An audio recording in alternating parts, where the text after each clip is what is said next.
Hi, I'm Tim Reagan, and my invited talk for Connexus 22 is called Beyond Hybrid, the Pathway to a Blended Workforce. Now, the main concepts presented here were first delivered a few years back to a crowd of about 250 HR practitioners in an event called Disrupt HR. The message was, and still is, that significant performance gains are possible through embracing a distributed virtual workforce containing both employees and independent contractors. Now, of course, that presentation was given before COVID, and while my talk at the time garnered some interest, the reality was that the proposed actions were just too far removed from HR's day-to-day thinking of organizational design. Ironically, perhaps, my message then was too disruptive for the audience at Disrupt HR. Now, post-COVID, things have shifted significantly. Leaders are moving actively on the hybrid workforce front, which will undoubtedly take several years to settle into a routine aspect of organizational design. In this talk, then, I'll introduce you to the next logical step in organizational design, what I call the blended workforce, which is where I believe the leading edge design strategies will be occurring. Now, this talk is intended for business professionals, most probably HR practitioners, that are tasked with championing effective organizational design strategies in their workplaces. And just before I start, I'm going to turn off my video for the duration of this talk so that you aren't distracted by the little talking head in the corner of the screen.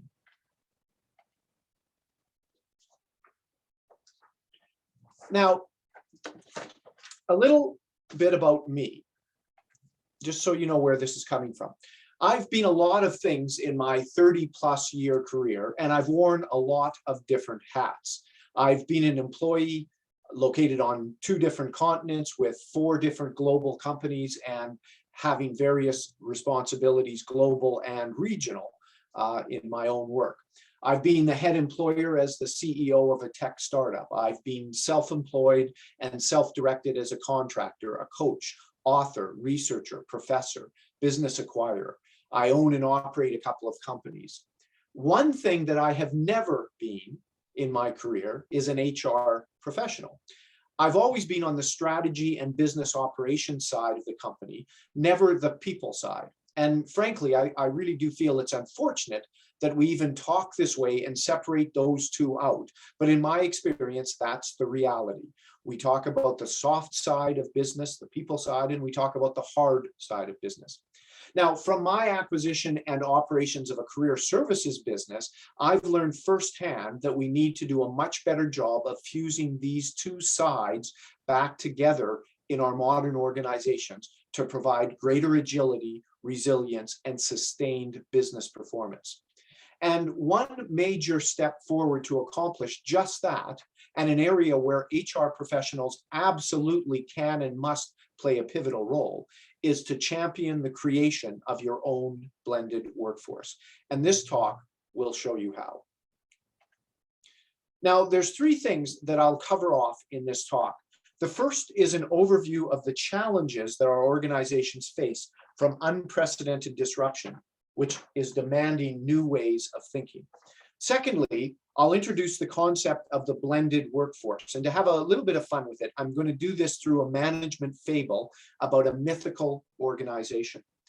And finally, I'm going to lay out a roadmap, a 7-step blueprint for how any organization can develop the insights that are needed to create their own blended workforce. So let's frame the problem statement now. Almost 6 years ago, the CEO of GM stated, "The auto sector will change more in the next 5 to 10 years than in the previous 50 years. Now, based on what we're seeing today in just the electric vehicles and self-driving markets, I believe that she may have actually been overly conservative in her prediction.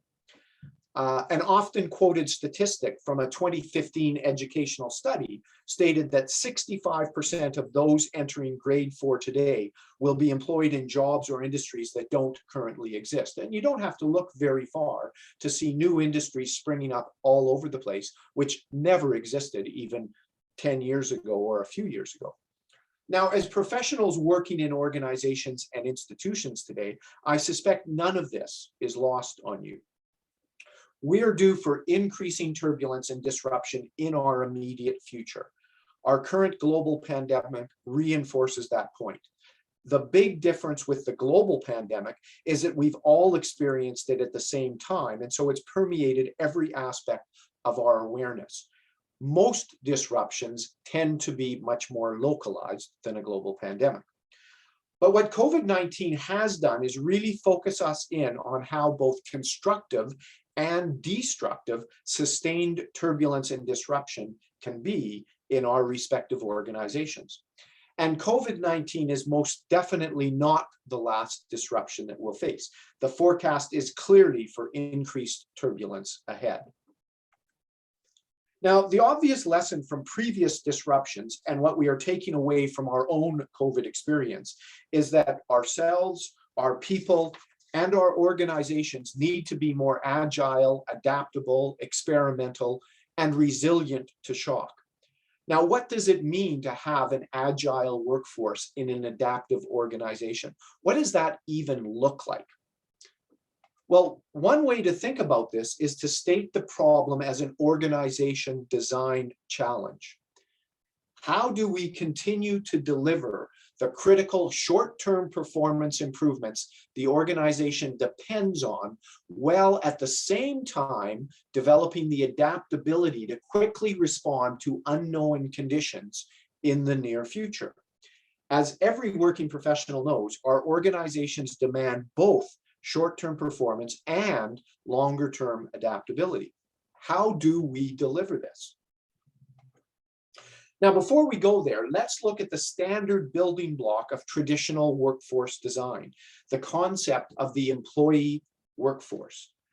Now, the employee workforce concept is an industrial age design. It was specifically designed for a world of work where there's a conformity of work, a predictability of conditions, and at best, only slow, steady change. The toolkit that HR utilizes today is still optimized around this concept of a generally static employee workforce. Think how we operate our organizations with processes like detailed job descriptions, annual performance reviews, time-consuming intensive recruitment cycles. Today's knowledge-based work is much faster paced, constantly evolving in required skills, changing frequently with shorter and shorter project duration.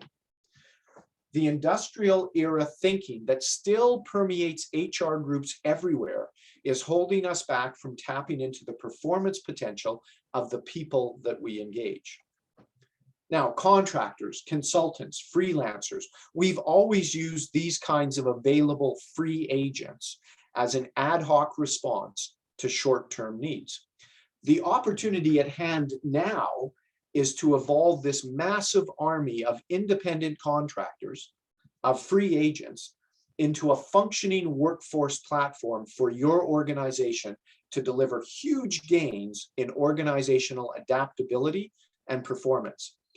But to deliver that, you need to think differently and operate with a different set of HR tools and processes.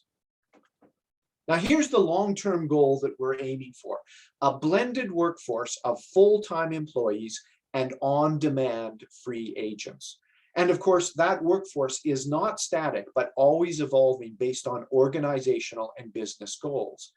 So key to our design is also knowing when and where to use one type of resource versus the other, and knowing how to gracefully switch between them. This is all about progressive workforce design, and it needs to be promoted as a business imperative, and arguably is best championed by progressive HR practitioners. So let's explore how that might come about by introducing a short management fable to tell our story. The hero of our story is the mythical but leading edge organization known as Workplace Incorporated. So here's our market leading Fortune 100 powerhouse, Workplace Incorporated, best summed up by their explicit mission statement, which they truly strive to live each and every day. And their mission statement is, Workplace Incorporated, as the market leader in design and implementation of organizational culture think, is dedicated to spreading the truth that work is always best performed by employees working in a shared physical environment. Now, living, embracing, and promoting that mission to all they engage with is the organization's purpose and lifeblood. And then COVID hit. Now, as with all of us, the pandemic forced Workplace Incorporated to immediately outsource their entire workforce to work from home. And as the pandemic dragged on, it became clear that this was not a short-lived disruption. And the leaders at Workplace Inc. became worried that their actual circumstances were no longer aligned with their mission statement. So as the months of the pandemic dragged on, Workplace Incorporated convened numerous virtual video calls between leadership team members and key organization contributors to rethink their business and their fundamental mission going forward. And so the pandemic forced Workplace Incorporated to pivot their business, and with that pivot, to rethink their guiding mission statement. And after some months of background work, they arrived at the following for their new working draft of their mission statement. Workplace Incorporated, as the market leader in design and implementation of organizational culture think, is dedicated to spreading the truth that work is always best performed by employees, sometimes working in a shared physical environment, and sometimes working on their own somewhere else away from the office, perhaps even at home. Now, as the pandemic wears on, Workplace Incorporated becomes more and more comfortable with the notion of more flexible, location-based practices for their employees. The evidence is growing, both in their organization and from other organizations that they're monitoring, that overall employee productivity can be maintained and often enhanced through leveraging remote work practices. Now, being the market leader in culture think, Workplace Incorporated has soon trademarked the term hybrid work environment and tightened up their own mission statement to reflect this new sense of purpose and focus. Workplace Incorporated, as the market leader in design and implementation of organizational culture think, is dedicated to spreading the truth that work is always best performed by employees in a hybrid work environment that combines office and non-office locations to allow work to be performed most productively. In effect, they are now formally endorsing the notion that the decision about where work is best performed can be outsourced directly to the relevant managers and employees engaging in that actual work. Now, let's step back from our management fable just for a minute here to inject a bit of real life back into this discussion. What we have learned about the pros and cons of outsourcing when it started sweeping through our manufacturing facilities in the 80s and 90s. And in a nutshell, we learned, often through very expensive real life lessons, that when you want someone else to perform the work, you have to be very precise about what that work exactly is and how success will be measured and what the expected outcome are of work fully and properly performed. And during this initial manufacturing outsourcing phase in the 80s, we learned firsthand that our work practices were much less precise and fully specified than we thought they were. We discovered that our products were often less stable and our process documentation less complete and accurate than we had originally believed. The lessons learned from all of this was that to successfully outsource work practices, it requires very clean and clear delineation of handoffs between parties, well-documented standard operating procedures, and a primary focus on measurable outcomes versus time and effort consumed. None of which, of course, sounds very much at all like the way we typically manage knowledge-based work practices inside our organizations today. So back to our management fable. Workplace Incorporated has made the connection that their embracing of hybrid work practices is a form of outsourcing. And so they set about to learn what they can from other outsourcing experiences in modern management history. And after they've studied this issue intently and examined what other leading organizations are doing across the globe and looked internally to some of their own experiments, they've concluded the following. Historically, much of their office-based work was not precise and very poorly defined.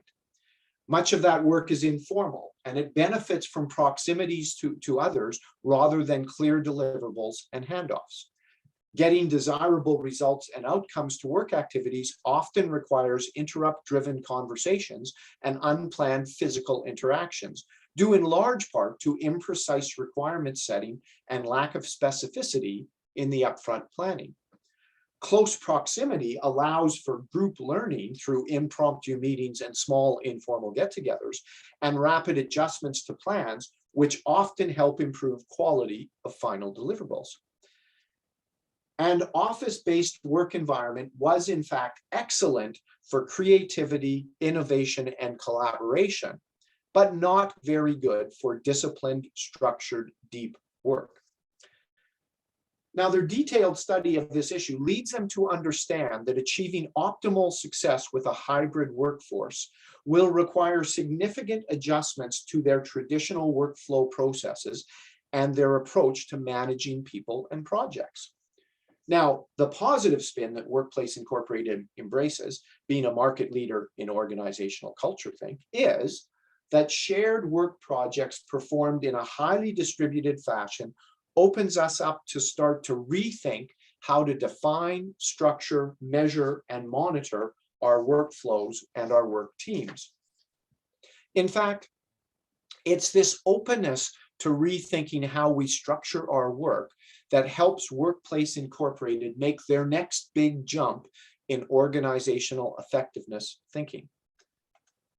And how that comes about is that one leadership team member on the Workplace Incorporated New Possibilities Working Group openly muses, why only employees? Now that everyone is working virtually, why do they all have to be employees? Can't we leverage this situation to our advantage by more proactively tapping into the global network of independent contractors to do some of the heavy lifting for us?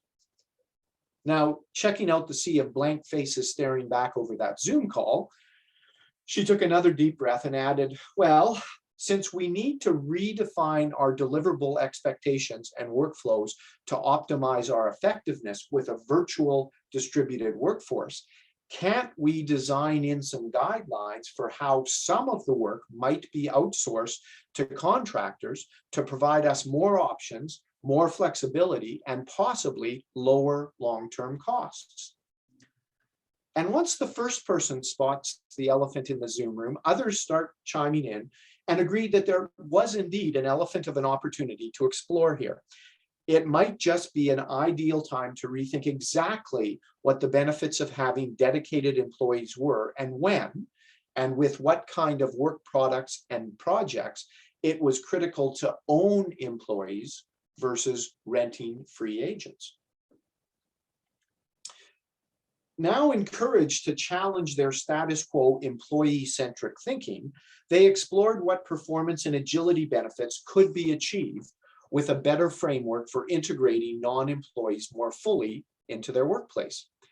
And first, they visualized this as a matrix of the type of worker, employee and non-employee, and work location, office-based versus non-office-based. And they labeled the new vision as the blended workforce model. And when they started to represent it in something approaching a more accurate, true scale of the opportunity itself, they saw it for what it really represented. They now saw clearly that the opportunity to leverage a properly conceived blended workforce absolutely swamped their hybrid workforce opportunity. Now, after due consideration, the leadership team at Workplace Incorporated embraced the blended workforce concept by incorporating it into all future hiring and workflow design thinking. Workplace Incorporated demonstrated significant performance and agility improvements over the next several years as they learned firsthand how to effectively manage a blended workforce. So a few years after COVID and the global pandemic had drove them to rethink how they thought about and practiced business in the first place, Workplace Incorporated has now completely embraced the blended workforce concept in their mission statement, which now reads, Workplace Incorporated, as the market leader in design and implementation of organizational culture think, is dedicated to spreading the truth that work is always best performed by the deliberate combination of capable, engaged people connected seamlessly to all the resources they require to accomplish the outcomes they and their teams have been entrusted with. Now, of course, they don't refer to it in their public mission statement as blended workforce, since that term's not yet a standard, well understood term in organizational design. Most organizations, to be frank, are still working to get their blended workforces functioning fully, and the evolution to blended is not yet a mainstream concept, which suits the team at Workplace Incorporated just fine by allowing them to take the thought leadership position in their industry and scale their own business success more rapidly through their growing mastery of their own blended workforce. So what have they learned and are they learning as they master the blended workforce?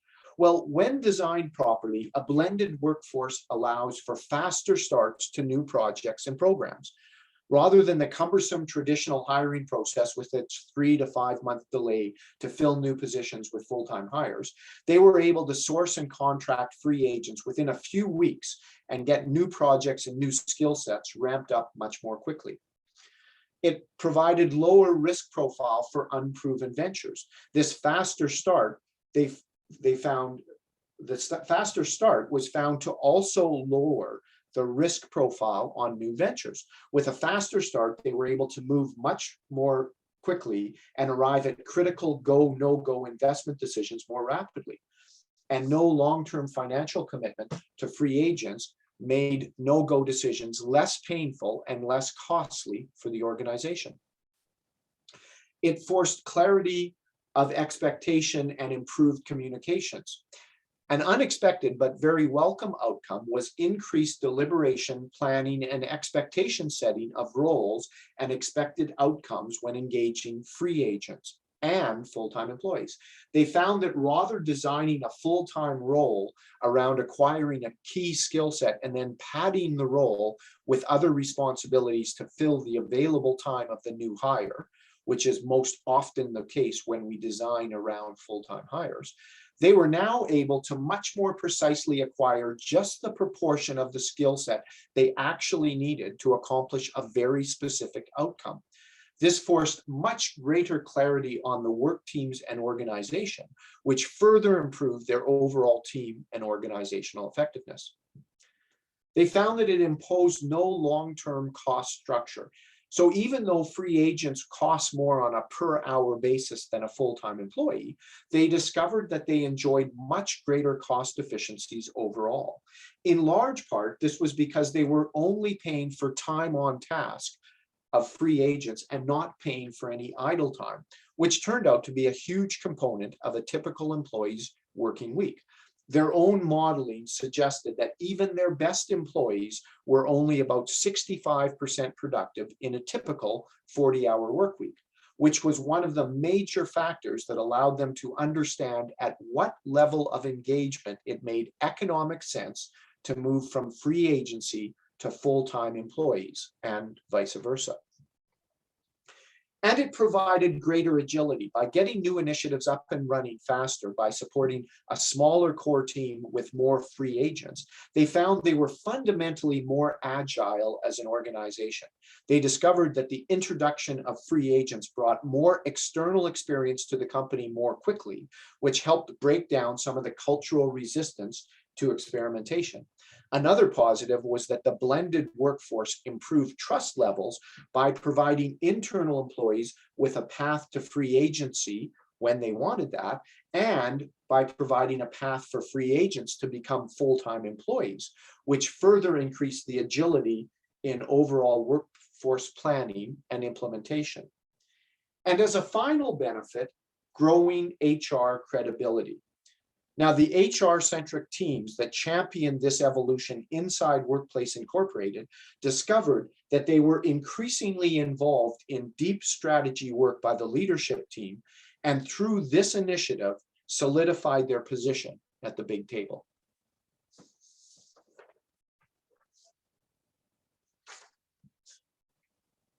Now, there is, of course, no organization called Workplace Incorporated, but any organization can travel the same path outlined in this management fable to start to benefit from the significant advantages of designing your own blended workforce. So in the final section of today's talk, I'm going to show you the steps for creating just such a blended workforce. Now, first, you need an internal business partner, and together you want to pick a well-defined performance target to focus on. So in picking your internal partner, find one willing to experiment and driven to make serious performance gains. You don't want to be undertaking this for a gain of just a few percentage points. You're looking for big leverage here. A gain of 20 to 25% performance improvements are what you're shooting for.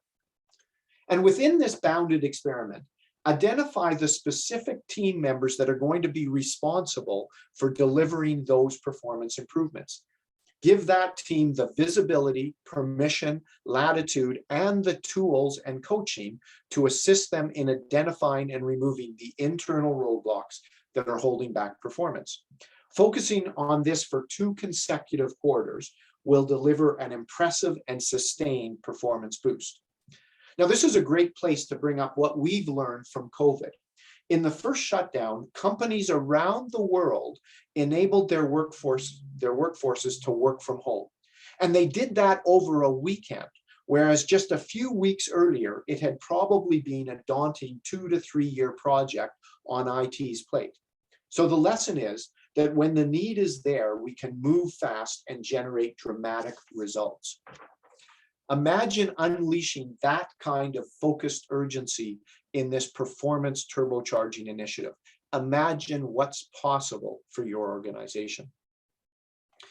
Now, there's not a lot of time to go into all the details of the turbocharging process, so I'll just share a fairly high-level view of what a typical 26-week cycle looks like.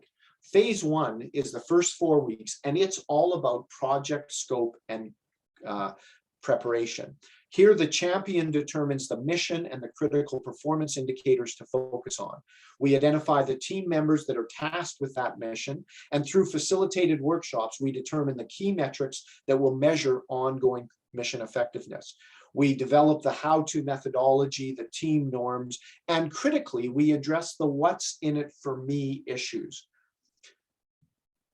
We also want to calculate the expected ROI, return on investment, from the initiative. Is it really large enough to support this investment? Ultimately here, we want to make the go, no-go decision on this initiative. Assuming we're going forward, now we move into phase 2, which is 20 weeks. And this is really bolting on the turbocharger. This is made up of regular team workshops that are held monthly or more regularly, if required. And this is allowing the team to review all the work products, essential and non-essential work processes, redesign those processes, increase individual engagement levels. We're holding weekly heartbeat metrics, 30 minutes or less at fixed prearranged times to review progress metrics and issues. The key here is we want to make sure that we're moving the ball forward week in and week out every single week. We're keeping an action register and monitoring that. We're having ad hoc workshops and one-on-one coaching sessions as necessary, as we drill into any non-performing aspects of the project in real time. And the cycling through this 20 weeks is all about building also a repeatable delivery mentality for this team and the individuals in the team. And finally, phase 3, which is the final 2 weeks, is all about results analysis, postmortem, and improvements. Here, we're going to facilitate a postmortem workshop on overall initiative. Did the team deliver the expected ROI? What went well? What lessons are learned? What do we want to build into the next iteration? Now, fundamentally, why this works is pretty well summed up in the old management adage of what gets measured gets managed. When we are specific about what performance improvements we are aiming for, when we set boundary conditions to eliminate scope creep, and when we give people the ownership, tool, and support to do their best work together, we most often get amazing results. Now, delivering on your performance goals provides the internal visibility and credibility for this approach. Others are noticing and are starting to talk positively about this initiative. So keep this in mind when you choose that first partner and performance target. You'll want to stack the deck in your favor in getting a desirable outcome to help create positive momentum and good vibes in the organization. Well, you've got that goodwill. You need to promote the long-term design strategy and keep reinforcing the goals of this initiative. You're not going just for one-hit wonder status here. You're actually on the path to creating a high-performance, agile workforce. And here was the real point of this bounded 26-week turbocharging experiment. You now know a lot more about the inner workings of this part of the organization and what it takes in terms of human and physical capital to deliver the desired performance outcomes. You've had the conversations and the debates about how to do the process differently, how to streamline it. Should we be able to, can we remove those actual steps? Why are we doing it this way? Should we involve the customer sooner in these conversations? What would that look like? You've gone through all of that. You now know a great deal more about this part of the organization and what it takes to deliver desired performance improvement. Yes, you've delivered an impressive performance improvement, and that looks good on the bottom line. But the real point of this bounded experiment was that you now know a lot more about the inner workings of this part of the organization. So what did you actually learn from all of this? Well, your ongoing turbocharging activity has helped you to establish the baseline performance that is available with the current resources. You've gained clarity about scaling the performance and what it takes in terms of human and physical resources. And you've developed some fresh thinking into performance scaling with employees versus free agents. So when do I need to own these particular outcomes and the resources, and when can I rent them? Now, combining those, you're starting to develop clear insights into how performance scales through human efforts, regardless of source. So you're starting to collect the relevant data you'll need to support informed rent versus own decisions when seeking to scale performance through workforce adjustments. Now, that was just the start. You've really only just begun. That was your first experiment. And now what you're going to do is go around the organization and rinse and repeat and repeat and repeat. So you're going to go and find another internal business partner, target a specific performance improvement in that area, pull a team together, run through the turbocharging blueprint, and then again and again and again until you've run out of high value targets. Now, you will have delivered impressive results, and you will have learned a ton about how the underlying organization works. So it's time now to systematize what you've learned. By moving this turbocharging process around and around and around inside your organization, you've captured insights about team performance, work practices, workflow improvements, and it's time to put all of that to work for you. Now, one example of that is building a free agent roster. It's your listing now of pre-qualified, trusted contractors who can drop in on short notice and hit the ground running, helping your organization to move faster and get more accomplished more quickly in that particular area. So where does this all lead to? Well, you've developed those deep insights into effectively leveraging a free agent workforce as a performance overlay to your employee workforce. And you have a toolkit for helping the leadership design and implement powerful adaptive strategies enabled through a blended workforce. And here's the goal. to be able to effectively dial up and dial down different parts of your blended workforce to more quickly match to business requirements. Now, there are advantages and disadvantages to both hiring employees and renting contractors, and it depends greatly on the specifics of the situation. So being able to easily shift between modes helps the organization become more adaptive. Now, with COVID, we've taken a huge step forward on this path. With a huge number of people now working from home, there is less and less to distinguish an employee from an independent contractor.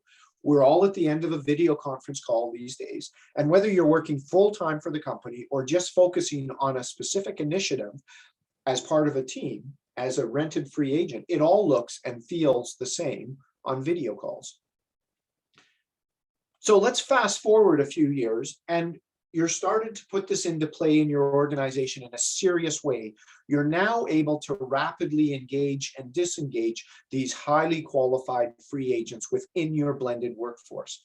And that's become a real routine strategic response to the organization's continual need for adaptability. Imagine for a moment how differently your organization could have responded going into COVID if you had had at that time this kind of rapid deployment talent network. Depending on your own particular circumstances, you could have dialed up or dialed down resources much more rapidly and with, I expect, much less disruption and heartache. It is not the strongest of the species that survives, nor the most intelligent that survives. It is the one that is most adaptable to change. Now, I think we all probably know this quote fairly well. As it applies to organizations and our work environments, I think there is a lot of disruptive change ahead of us.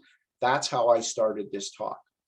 Designing more adaptability into our organization should be a top priority. And it should be a top priority everywhere today. And COVID has clearly reinforced that notion. So I offer up this blueprints in the hope that it will prove useful to you in your own organizational design work. Now, the basic approach that we've taken here, the turbocharge approach that I outlined, has some critical advantages for when we do get serious about designing in adaptability. This is not one of those big, pervasive, disruptive digital transformation initiatives.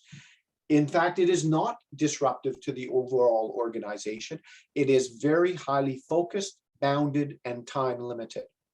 It delivers immediate performance gains because it's designed to deliver immediate performance gains in 2 quarters or less. And longer term, it allows us to start designing in much greater organizational adaptability. So with this 7-step blueprint, you now know the tools necessary to build something great. Now, COVID forced us to break our deeply ingrained bias that work is dependent on location. We now understand that in the knowledge economy especially, work can be done from anywhere. The next big step to take is leveraging the insight that work can also be independent of the employee. We can get excellent value out of employees and non-employees alike. It's all in the chosen blend. And there's a lot more non-employees out there than employees. Tapping into that free agent global talent cloud is key to your continuing business success.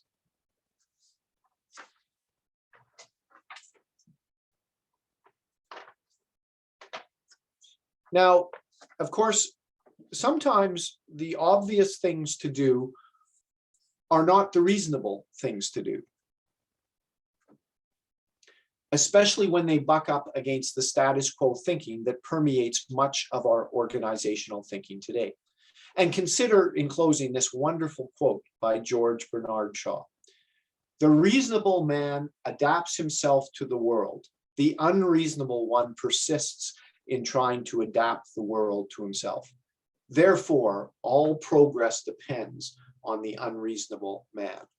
Now, reasonable or not, I believe the blended workforce is the future because it provides you with many more levers of control over both your cost structure and how you engage and manage talent, providing huge adaptability for disruptive times.